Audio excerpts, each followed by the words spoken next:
Hello and welcome. My name is Daphne Adler and I'm one of the counselors here at Los Altos High School, and I'm really excited to present to you our Study in England session today, which is part of International University Month throughout the month of October. And we have a really great panel today of admission representatives from 3 universities in England specifically. We've talked a bunch about the UK in general, and there are 4 different regions within the UK, and each are a little bit different. So today we're going to be focusing on England specifically. You're going to hear some general stuff and some stuff about each of the universities. And please do come and ask questions of myself, or I can put you in touch with the reps if you have specific questions. With that, I'm going to turn it over to Tim. He is from the University of Essex, and then we also have Alana Stewart from University of East Anglia and Kim Tritton from SOAS in London. And I have visited all 3 of these universities on a counselor tour right before the pandemic, and they're all really wonderful institutions. So I really encourage students to check them out and ask whatever questions that you have. And Tim, I'm going to turn it over to you. Thanks. Awesome. Thank you so much, Daphne, and good afternoon from the United Kingdom, everybody, or more specifically from England. As Daphne said, my name is Tim. I'm the International Officer for North America at the University of Essex. So I'm the main point of contact for students from the US and from Canada who are looking to make an application to our specific university. I'm joined by my 2 wonderful colleagues who I shall leave to introduce themselves. First of all, Alana. Hi, everyone. My name is Alana Stewart. I'm the regional manager for the University of East Anglia. I am based in Michigan, so you're missing the lovely British accent from me, but I am stateside with all of you, so a little bit closer to your time zone. And like Tim, I assist students with getting to the UK and applications and all that lovely business before you actually get onto campus. Awesome. Thank you. And Kim. I'm Kim, and I'm from SOAS University of London, and I'll tell you more about our university in time. Sounds good. Thank you both. Okay, so all 3 of us work for universities in England. Now, as Daphne had said, the United Kingdom itself is split into 4 constituent parts. What you see on the map here is actually what's known as the British Isles. It's got a fairly complicated history, particularly with the island on the left, which is the island of Ireland. It's split between a part which it belongs to the United Kingdom, which is Northern Ireland, the part which is in white, and then the Republic of Ireland, which is everything south of that. We are on the right hand side, so there's 3 countries on the right island. The one in red is the one which we're going to be speaking about today. It's England. To the west of that, the smaller country jutting out there is Wales, and to the north are our wonderful friendly neighbours up in Scotland. So there's a very brief geography lesson. There's a long history between us, but we're all friends now. We would like to think that England is the best out of these 4. It's certainly the largest out of the 4 nations of the United Kingdom. It's home to around 55 million people and well over 20,000 US students every year. It's the home of many of our cultural exports, such as William Shakespeare, Oxford and Cambridge, the famous universities, millions of cups of tea, James Bond, fish and chips, Gordon Ramsay, One Direction, the Beatles, but more importantly, we have well over 100 universities in England alone, and a very long history of higher education. University level teaching itself started in England in the 12th century, making it one of the oldest centres for higher education. We're also lucky enough to be home to the #1 international student city, the City of London, where SOAS, the university, is located. We're very close to, as are the University of East Anglia. As an education centre, the UK is considered a competitor amongst the US and Canada and Australia in terms of the education that it provides for students. There are internationally respected degrees, therefore, and students get to study what they love from day one. And this is a point which we will continue to see when looking at options in the United Kingdom, more specifically England, Wales, and Northern Ireland, because we don't really do general ed. So the course itself is focused purely on one subject which you want to be studying. Therefore, in England, our courses are slightly shorter in duration. For the most part, our courses are 3 years in duration in England. If I can go to the next slide, please. Okay, so here are the headlines as to why a student should choose the UK. As I just mentioned, we've got this what's known as an early degree specialization. It basically means that our degrees are shorter, more condensed academically, and more focused on one given area. So for the most part, our bachelor's degrees are 3 years in duration. There are a number of exceptions to this. If you choose to study medicine in the UK, which you can do from an undergraduate level, it will be a 5-year course. Similarly, pharmacy can be a 4-year course. Architecture can be up to 7, but for the most part, they're 3 years in duration. Students get a truly international experience from day one. The majority of universities in the UK have a very high proportion of international students. At the University of Essex, for example, it's around 40% of our student body are international, which allows for an enriching multicultural environment in which one can share your ideas over lectures, seminars, and tutorials. We've got a huge variety of universities, and one of the biggest misconceptions, I suppose, that we get when speaking to students from the US about studying in the UK is that they assume that they'll be studying at an ancient university, or perhaps that they'll be studying in a castle or a building similar to Hogwarts. Now, there are a couple of universities in England which sort of fit this description. We have 2 ancient universities in England, that would be Oxford and Cambridge. The vast majority of universities are really 19th century and onwards, but we do have a mixture of ancient universities, modern universities, what are known as collegiate universities, where a university is made up of a number of different colleges, including Durham, Kent, York, and Oxford and Cambridge. That's the model that they use.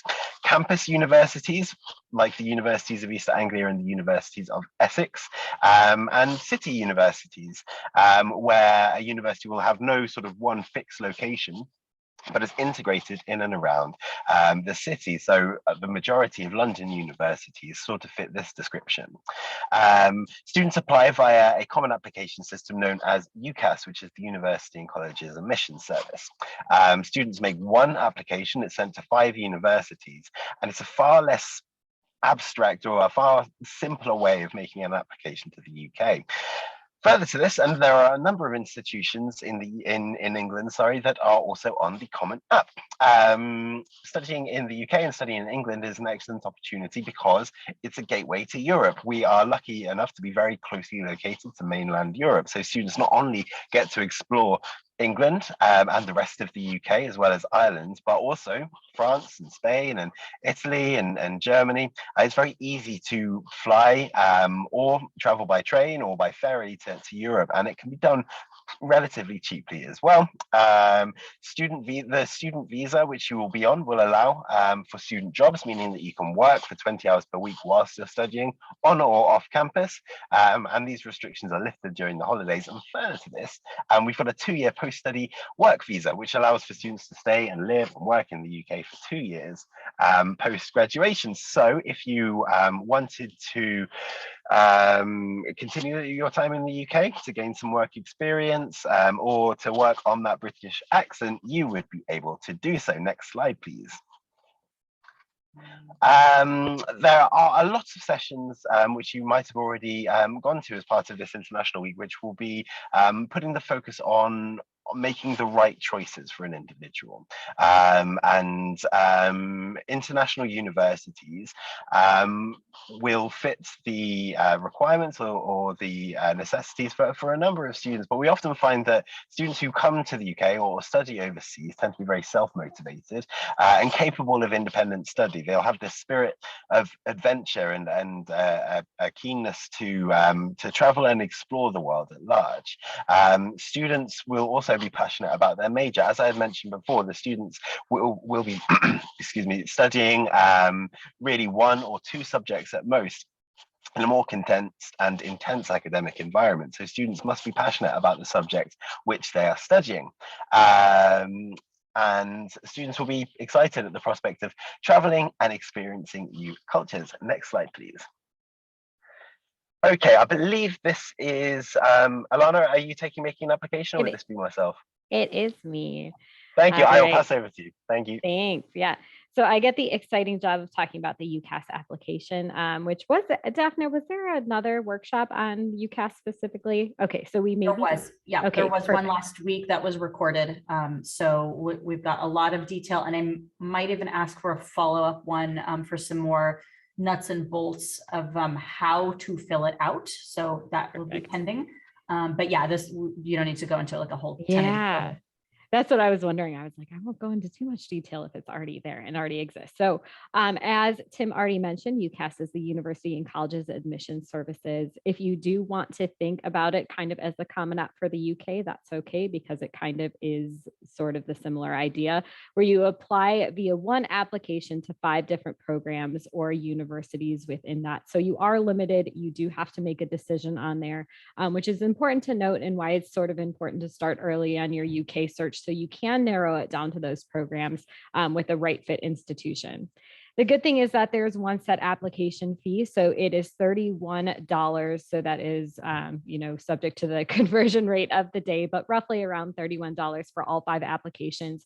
If you do choose only one institution, I think it is a bit more affordable, but most students will choose more than that. So you're looking at about $31, which is pretty affordable considering some of the application fees in the US there, but one straight application fee for you all. You apply up to a year in advance. So if you're looking to study in 2022, if you happen to be a senior, you can start applying now. For those of you looking beyond that, it would be a year in advance. So about September 2022 to start in September 2023, etc. January 15th, which is actually not the deadline anymore, but I'm still stuck in saying that. It's actually, I believe, the 3rd Friday in January now. They changed it so that it never ends up on a weekend, which is kind of nice. But that's the priority date, not technically a deadline for a lot of the courses. However, I say for your sanity, your parents' sanity, and the sanity of your high school counselors, please do try to get everything within January 15th. It will give you the best chance of getting into the program. If a program were to fill up before that point, then you would have, or I guess after that point, you would have no chance of getting in. So it's just, again, best to stick to that January deadline as best as possible. If you are looking at some specific programs like medicine, dentistry, I believe vet med's on this list too, Oxford as well as Cambridge, you do have an October 15th deadline. That one has not changed, so it is October 15th. It is a very early deadline. So again, it's a good idea to have a strong idea if you want to go into these that you do have to get your applications in early. Oxford and Cambridge, as a note as well, take up 2 spaces and you can only apply to one, so you cannot apply to both. So worth some decision making there if you're a high achieving student and thinking about applying to one of those schools. And for medicine, you can only apply to 4 medical schools. The application outside of that, the 5th one, has to be a non-medical choice.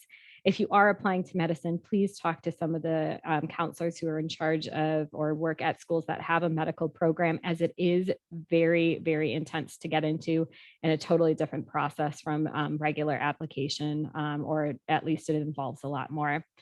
So our entry requirements, even though most of us are public universities, are set by each university similar to the US. You will have to look at each one of us to determine what our entry requirements are.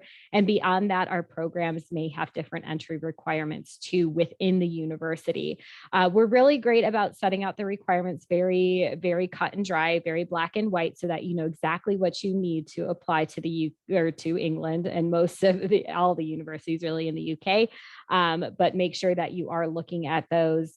Most of us are going to accept or require a combination of high school diploma, so a certain GPA potentially, very specifically. AP exam subject tests are no longer available, unfortunately, or an SAT or an ACT. You will find some of us who have gone test optional, but some of us have not. And for certain courses, you still may need to present an AP examination. So it's, again, very important to check with those course requirements so that you know exactly what you need to present. If there are any questions, there are people like myself, Tim and Kim, who can help you out through the process and kind of demystifying all the requirements and what they mean. So you don't have to complete your test before you apply. So those AP courses can be in progress. You can be about to take the SAT or the ACT or taking the AP exams at the end of your senior year. That's fine. We will want to see them in progress. And then also for personal statements, That'll probably be addressed in another session, I assume, a little bit more in depth. But there's a personal statement that essentially talks about why you want to study what you want to study, and how you've prepared to get into that course. So your academic background, and then potentially what you even want to do after the course. So we kind of refer to that as demonstrated academic interest. It's a lot more straightforward and academic oriented than essays are for the US. And then also there's a letter of recommendation, which your counselor can assist you with, or you will have a teacher write it for you. And it is, again, very much more academic oriented than you might typically see within the US. So we look at your potential, your academic. Oh, Daphne, did you have something? Sorry, Yeah. can I just chime in on something really quick? Mhm. With the letter, we're letting students know it is probably best to have a teacher do it, because the counselor, while your counselor would be happy to do it for you, the counselor letter is like more of a global view of the student and talks about activities and character and some different things like that, and less academics, because we don't see students in the classroom. And so knowing that the UK universities prefer a more academic view, we're generally telling students it's usually best to ask a teacher. Yep, and this is exactly true. Counselors can sometimes help to consolidate viewpoints, but you're exactly right that that academic perspective is a bit more important than that global view. So yeah, it's probably better if teachers are willing to do those, to get it from a teacher. And again, somebody who knows you academically, and especially academically related into a subject that you want to go into. So we are going to look at, again, academic ability. So your potential, the predicted grades that you have, but also your past grades too. And then also, again, that demonstrated academic interest. So what you've studied and that strong relationship to the subject, and what your motivations are for that course. And we want to know that you know what you're getting into and why you want to study it. So again, it goes with that kind of directed mindset that from day one you are in your course.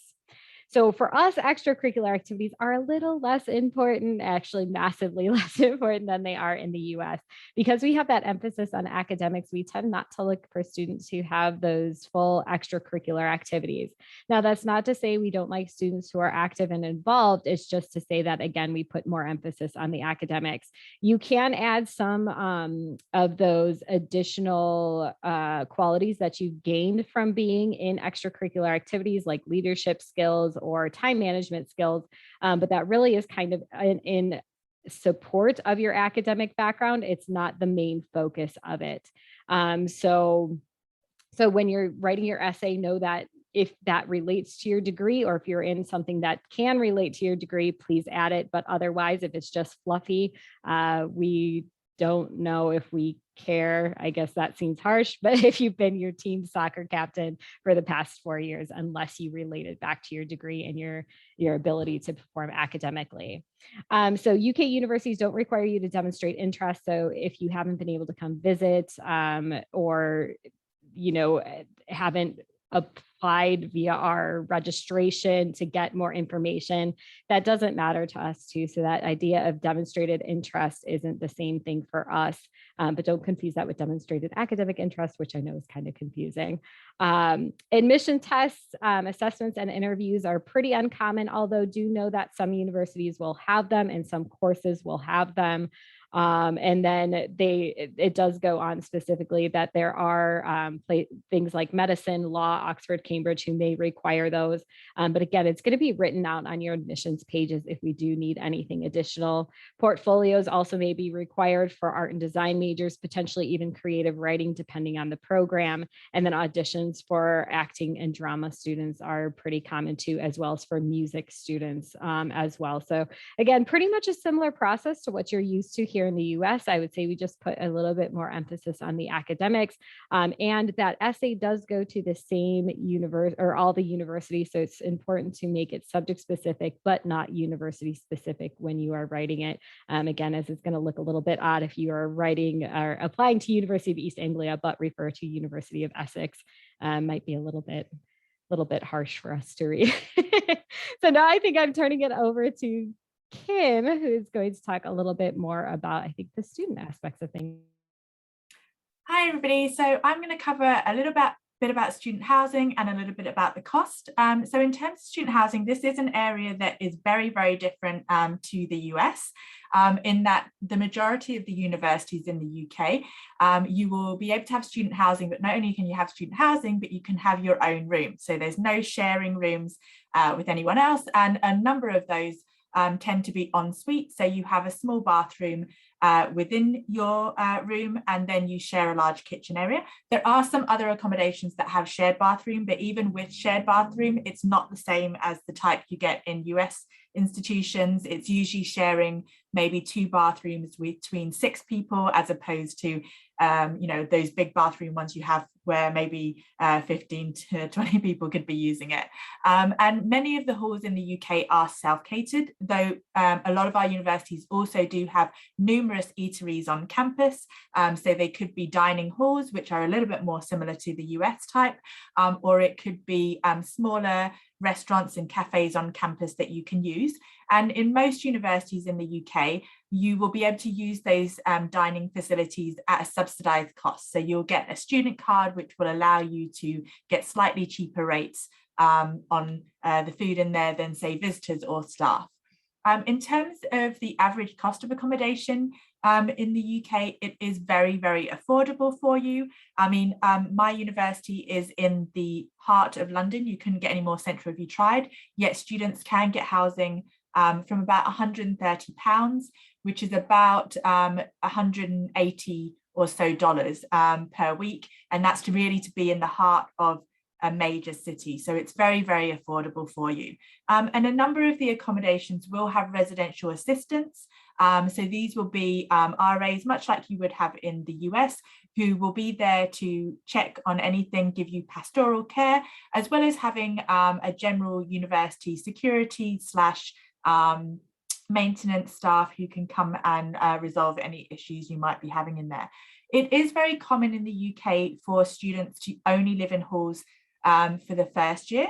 It is possible at some institutions to apply to have halls again in the second year, but it isn't the norm, because normally you've made a lot of friends on your course by then, or maybe in some of the societies that you've joined, and you actually would like to live in shared houses or flats with them. And that's kind of part and parcel of that student experience that you have. And particularly again, for say London, for example, it would allow you to actually explore and experience different parts of London if you move off campus. Next slide. And then tuition fees. And again, this is probably a misconception that many students have about the UK, that it's going to be really expensive to study in the UK because it's really expensive to study in the US. And that also with the exchange rate, it's going to make cost of living very unaffordable. But those are 2 myths that I would say we can probably do away with today. So in terms of tuition fees, they are extremely competitive when compared to US options. Now, it will depend on if you're planning or were planning to go to a US university very close to home, or whether you were planning to go further afield. And it will obviously depend on whether you were planning to go to a public institution or whether you were planning to go to a private institution, and possibly vary depending on your course as well. In the UK, we are all public institutions, bar I think about 4 universities now in the UK. So because of that, we are quite cost conscious. In terms of the tuition fees, this will average around about 25,000, sometimes slightly higher in some universities in the UK, but general cost of studies all in all, so everything from your tuition fees through to your living costs, I would say it's roughly about 35 to 40,000 a year, which is very, very affordable, especially when you consider that you're going to be doing a 3-year program as opposed to a 4-year program. So you have 1 less of fees to pay, and hopefully 1 more year of work that you'd be doing in an employer and earning a good salary. In terms of living costs, it will vary based on location and lifestyle. Students always ask me, how much am I going to spend? And I always say, I don't know how you tend to spend your money. So if you like to go out a lot, if you like to go to see shows, if you like buying a lot of clothes, if you like buying expensive food, obviously it's going to be a little bit more. But again, that's part and parcel of that student life, and learning about managing your budgets managing your spend, which is something that will see you through the rest of your life as well. So I always use the example of I moved to the US a few years ago, and I went and did my weekly shopping, much like I would do in the UK, grocery shopping. And by the time I got to the checkout, I think I had spent something like $100+, whereas in the UK, I would spend about £30. And so it's where I hadn't been used to what different things cost and the fact that tax is added on at the end. So again, that's a learning curve that you will hit when you're with us, but I think it would be a learning curve that you would hit if you were going to a US institution as well. And then finally, you are also allowed to work on your student visa. You can work up to 20 hours per week. I would sort of give a caution here to students in that I would say maybe take on a part-time job of say 10 to 12 hours per week. It's a great way to earn a little bit extra money. It's a great way to not feel any stress financially and to be able to go out and do a few more things each month with your friends and try out some new experiences. But it doesn't take away any time from your studies. I think once you increase that, you just have to be mindful that in some parts of the year, you might have more work than others, and that it is a new program at a higher level than maybe you've studied before. So you just have to be used to that and adapt to that as well. And then finally, you can find out more information on lots of different resources, such as the websites listed here. So UCAS, university guides, university websites, through the international offices, through watching sessions like this, through attending different fairs, both online and in person.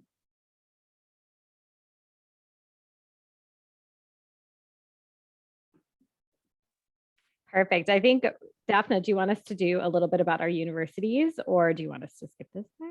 Yeah, a little bit. Okay. Yeah, we've got about 15 minutes. Yeah. So yeah, I would say that'd be great if you can do a little bit about each university, and then we'll wrap up at then. Yeah, I'll try to wrap it up quickly. We did a 3-minute intro the other day, so can't promise that. But if you do have anything afterwards too that you want to ask us as follow-up, just in case we missed anything, that's perfect. So again, my name's Alana. I work for the University of East Anglia. I've been with them for about 5 years now. So been around recruiting for them. It is a great place and I love the institution. So we're also known as UEA. We are founded in 1963, so a relatively young institution, but we've done a great job of establishing ourselves since then. So we're ranked within the world top 200 and the UK top 25. And so again, that just establishes us, if you haven't heard of us before, which most people haven't. We are located in Norwich, England, which is one of the main reasons I feel like, or what we tell students is one of the main reasons to choose UEA, because it is such a great city. It's been named one of the best cities to live in. It's very affordable. It's a safe city as well. It's also a shopping destination for that area. So while it's countryside, kind of in the East Anglia region, you have a lot to do in our city center. And the city is very eclectic itself. We have been named one of the most vegan friendly cities in the UK, if not the most, for vegan restaurants per person, which I just think speaks to the eclectic nature. We also are one of the best preserved medieval cities in the UK and one of the only cities in England to be located in a national park, which is the Norfolk Broads. So that's kind of cool as well. Definitely streets steeped in history. As Daphne could tell you, it's honestly is such a charming place to be. Students fall in love with it all the time, as do anybody who visits. So we are a public campus-based research institution. So you are having professors who are going to be doing top-tier research in their fields and contributing to them respectively. We do have about 250 or so programs and variations on programs. So you do have the standard of about 3 years, but then you also have the options to do integrated masters, year in industry, or year abroad options. So while those do extend to 4 years, and the year abroad and year in industry options, you are not paying for full tuition fee years. So that's nice, because even though, again, it is 4 years, you're not paying for the full 4 years and get an embedded experience into the program.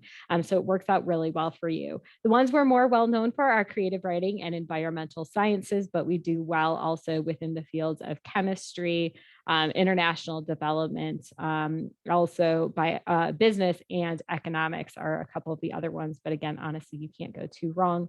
Our student population, we're a bit on the larger side, but I always like to say we're kind of mid-sized with about 17,000 students. I'm not sure if that 17% international is still true for this year. I know we dipped a little bit last year.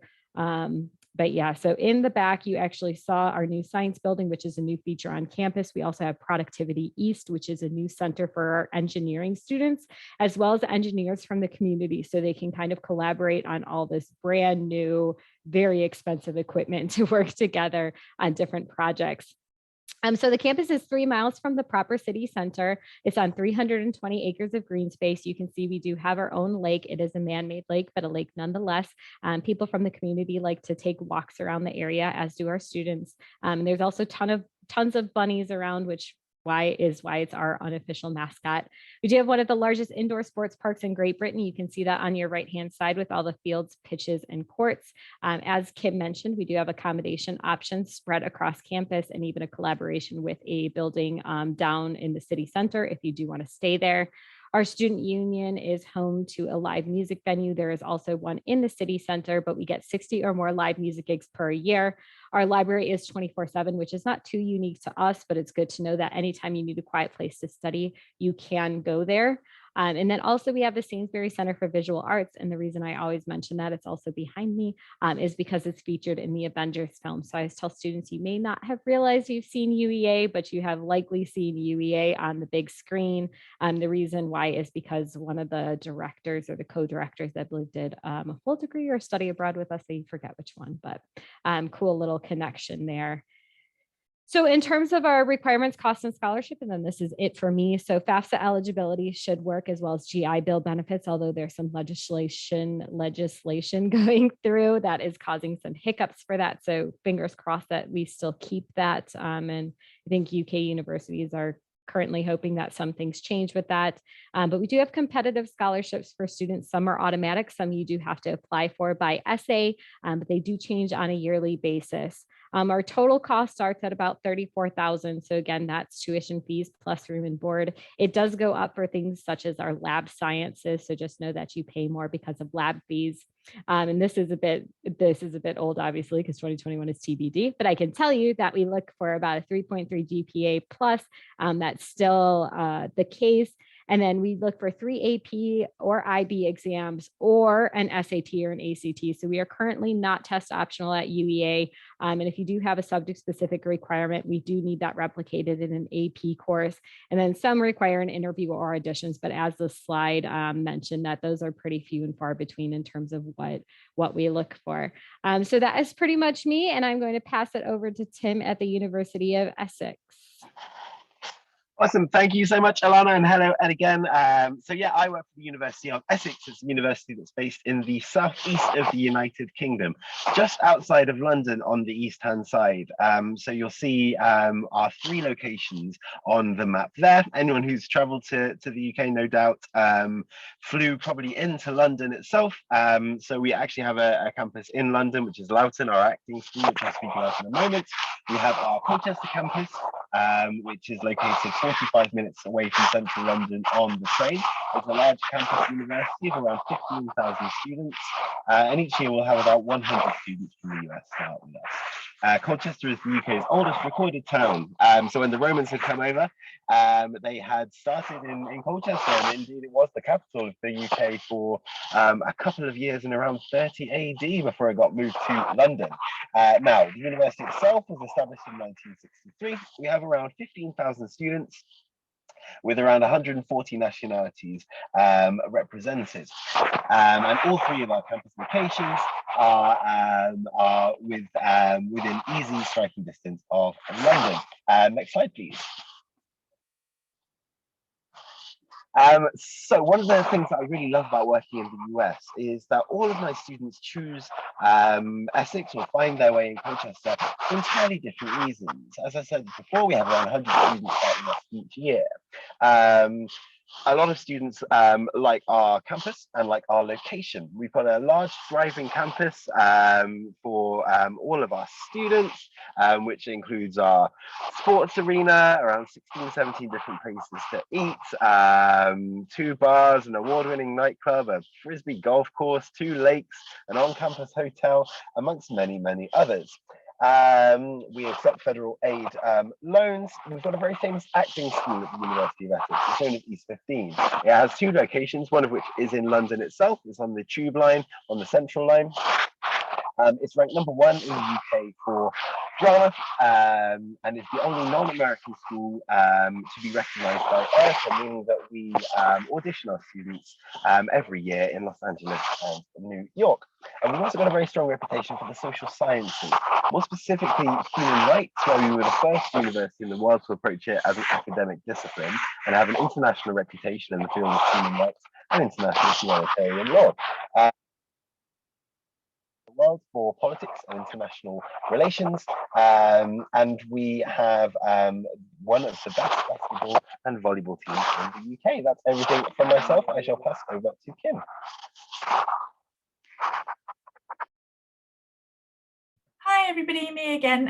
So I'm going to take you through what is a short journey through SOAS University of London. We are a little bit different to many other universities in the UK.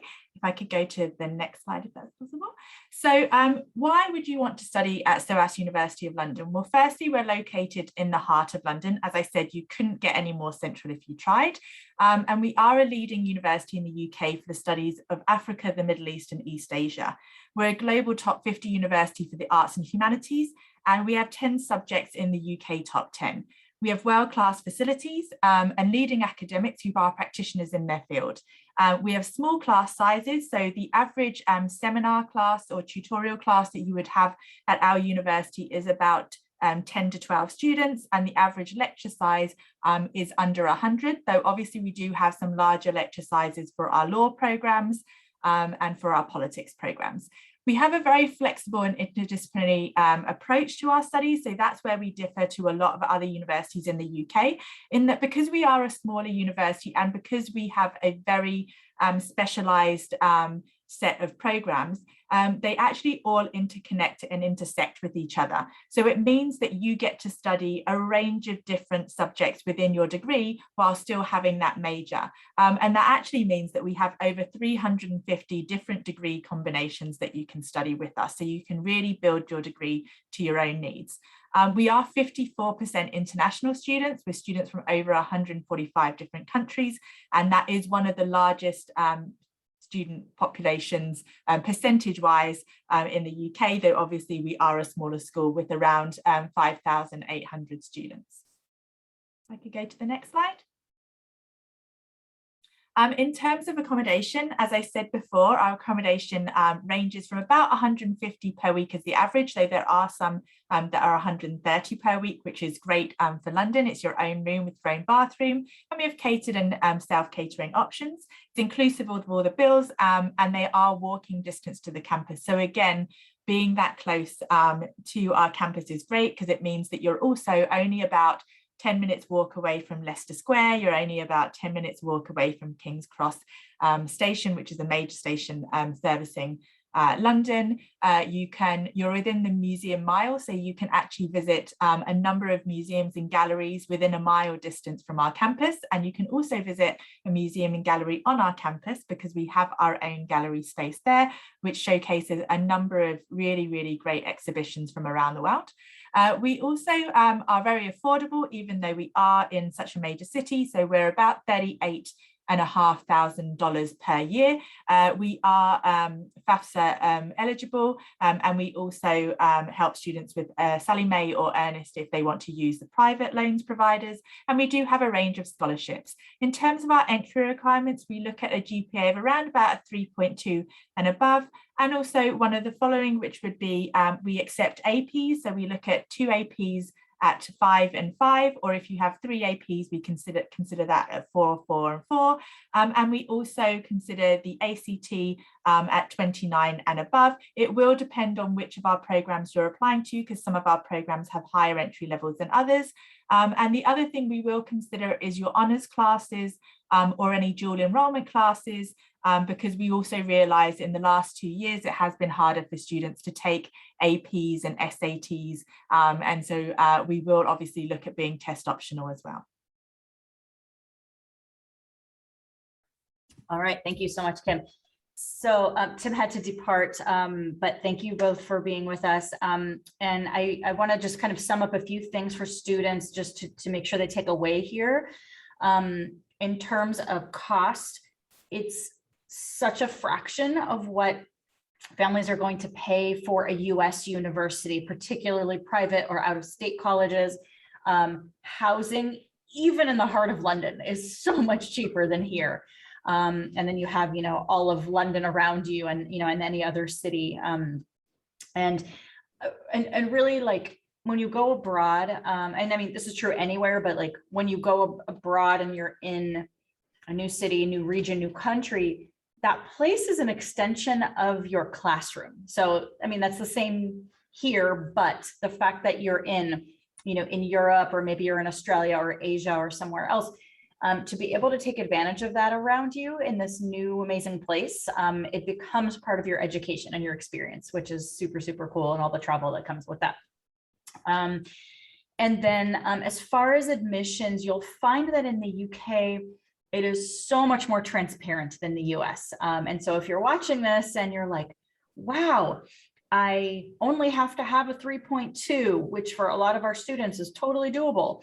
Or if I take a few APs, like, yeah, okay, I can do that, and for a lot of American universities, like, for example, in California with the UCs, and not to knock the UCs at all, but it's very obscure, right? They say minimum 3.0, and you have to fulfill the minimum requirements. But we all know that in reality, if you do just the minimum or just above the minimum, you don't get into very many campuses. And in the UK, you really can look up the requirements and qualifications for each university and program. And if you meet those, most of the time you're going to get in, or you're going to have a very good chance to get in. And correct me if I'm wrong. It's like, it's like, as long as you don't bomb your essay and you meet all the other requirements, right?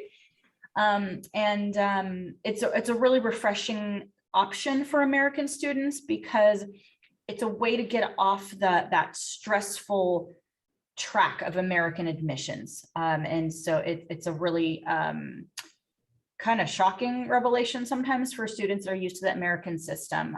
And so really encourage students to consider that. And the last thing I want to say is that it's also a very personalized process. And I say this in every session to make sure that students are grabbing that. There is a person behind every one of these universities for our American students who want to apply. Because in the beginning of the process, for so many Americans, it's like, wow, international, it's big and scary and ambiguous, and where do I even start? And it is a whole other thing to research. That's definitely true, but is very doable and very affordable. And there's always some kind of dedicated staff for international students to help you through this process of kind of navigating how to do it and answer questions. And I really encourage students to reach out to the reps, whether it's these 3 universities, and you can see all their contact info here, or any of the universities that we're working with during this month-long series. Get in touch with me if it's not clear how to reach someone. But there's always a person, because they want students and families to understand the process and to feel comfortable. They're aware that students are going very far away. Excuse me. And they want everyone to feel comfortable making that choice and taking that really big, exciting risk. So yeah, so definitely take advantage of that personal process.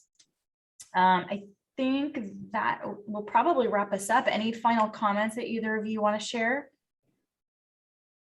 No, I think I'm good, but thank you so much for having us on. Yeah, and I just wish all of the students luck with their studies. And it's never going to be a bad decision anywhere that you go, whether you stay in the US for your undergrad, or whether you come to the UK or come to England for your undergrad. What I would say is that I would urge every student to have some sort of international experience. And I do realize that it might not be that you do that for your full undergraduate degree, or it might not be that you do it for your undergraduate degree at all. It could be something you do for your postgrad, or it could be that you do a study abroad. But I think it's so worth it to do some sort of study abroad, and that could be to the UK, it could be to England, it could be to somewhere else in the world. But I think it's going to be such a great experience for you, and it's going to teach you both the things that you learn in the classroom, but a lot of transferable skills and a lot of experiences that you'll take with you for the rest of your life. Absolutely. Absolutely. Yeah. It's such an incredible experience, no matter where you go.